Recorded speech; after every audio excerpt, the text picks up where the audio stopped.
In this video, I'm going to show you how the Denver Nuggets were able to completely flip the script after losing the first two games of this series to the Minnesota Timberwolves. Following a 26-point blowout loss on their home floor in Game 2, it looked like the Nuggets were absolutely cooked.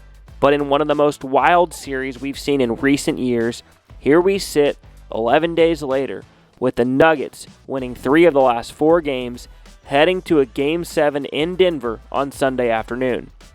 But how exactly did the Nuggets turn this series around and possibly save their season? Let's dive into some game film and take a look. Issue number 1 that plagued the Nuggets in Games 1 and 2 was their lack of ball movement, leading to a high number of isolations and poor shots. And it started with Jamal Murray. You can see here that Murray hangs onto the ball for the majority of this possession.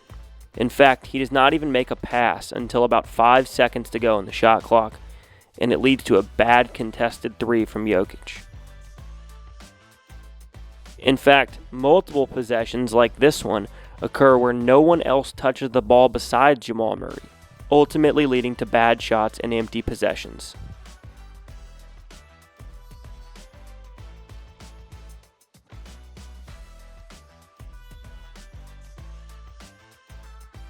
Even a large number of possessions where the ball did move somewhat, the possession would still end in a Murray isolation and eventually a bad shot, which was the main reason for his terrible shooting outing in Game 2 where he went 3 of 18.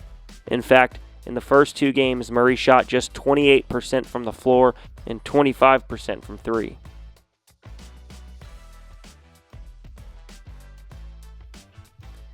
Eventually, the isolations and bad shots became contagious, which led to other guys forcing one-on-one situations, like Aaron Gordon here.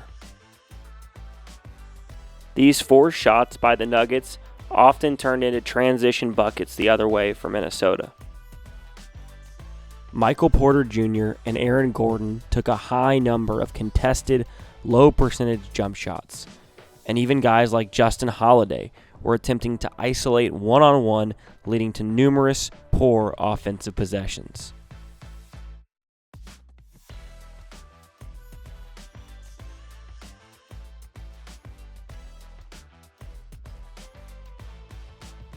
In addition to bad shots, selfishness also plagued the Nuggets. Over the first 2 games, the Nuggets consistently failed to make the extra pass, with guys opting for contested shots for themselves over open shots for their teammates. On this possession, you can see Jamal Murray has 2 guys on him after catching in the paint. Aaron Gordon is clearly wide open for a drop-off or lob for a dunk. Instead of making the easy pass, Murray takes the contested shot versus a double team that has no shot to go in. We saw this type of play consistently from Denver the first 2 games of the series.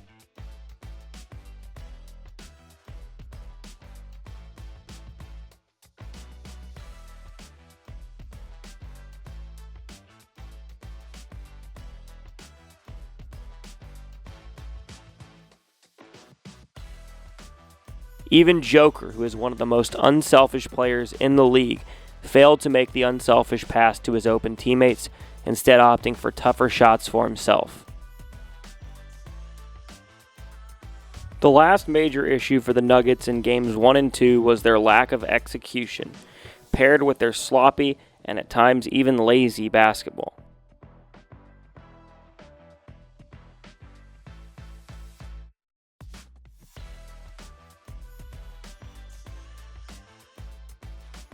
Part of the issue for Denver was their inability to handle the ball pressure of Minnesota.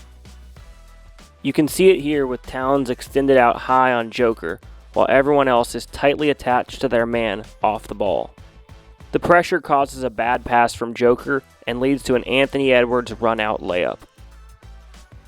However, the majority of mistakes Denver made in the first 2 games were self-inflicted, unforced errors.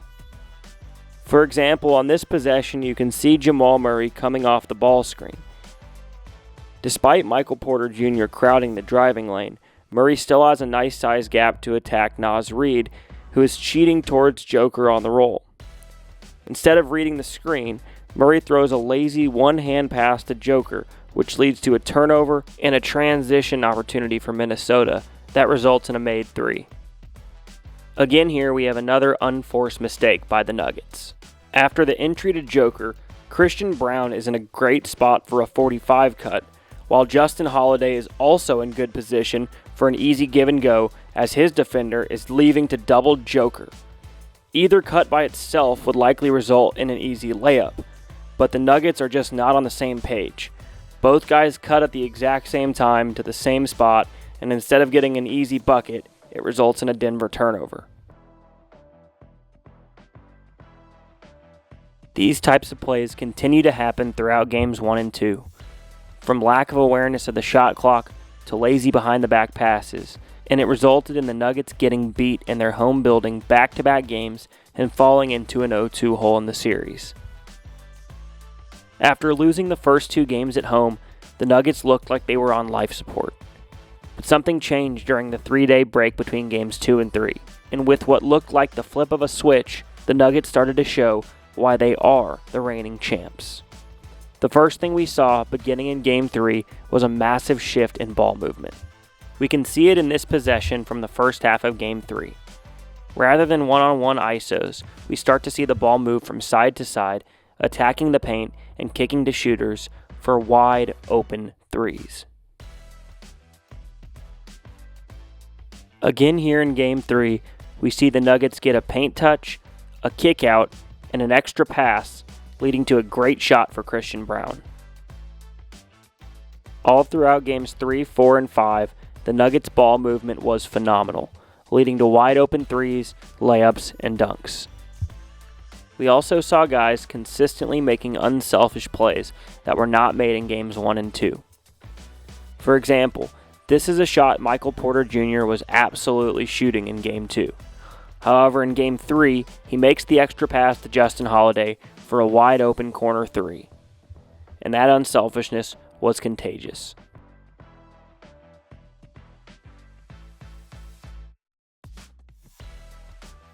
We saw these same unselfish plays from Jamal Murray, Nikola Jokic, and the entirety of the Nuggets rotation. And the result was a much more efficient offense and 3 consecutive wins.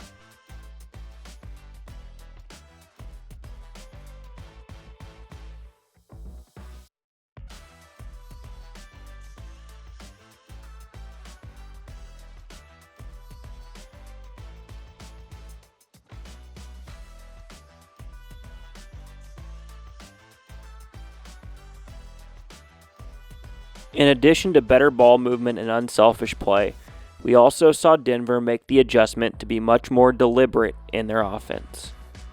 While in Games 1 and 2 they often started their offense late and were reluctant to make quick decisions, we saw them begin to attack and start their offense much earlier in the shot clock. We can see it here in this possession of Game 3. Aaron Gordon initiates the offense with a dribble handoff early in the shot clock.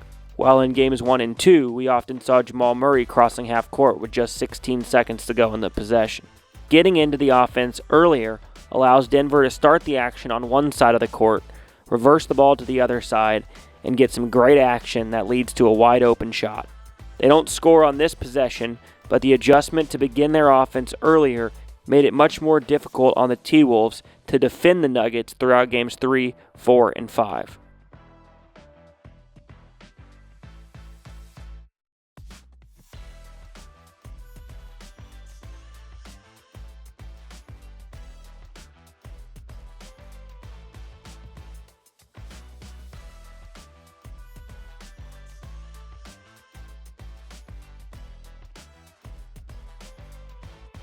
The last big shift for the Nuggets was their offensive execution. Not only did they begin starting their offense earlier, but they were much more efficient and effective executing their sets and exploiting Minnesota's defensive scheme. We see a good example here where Denver puts Gobert in a high ball screen action, knowing a good screen will force a switch, and knowing Gobert won't want to extend out of the paint. This leads to a wide open mid-range shot for Joker. We see it here as well with a nicely executed slip following a flare screen by Michael Porter Jr. that gets him a wide open layup.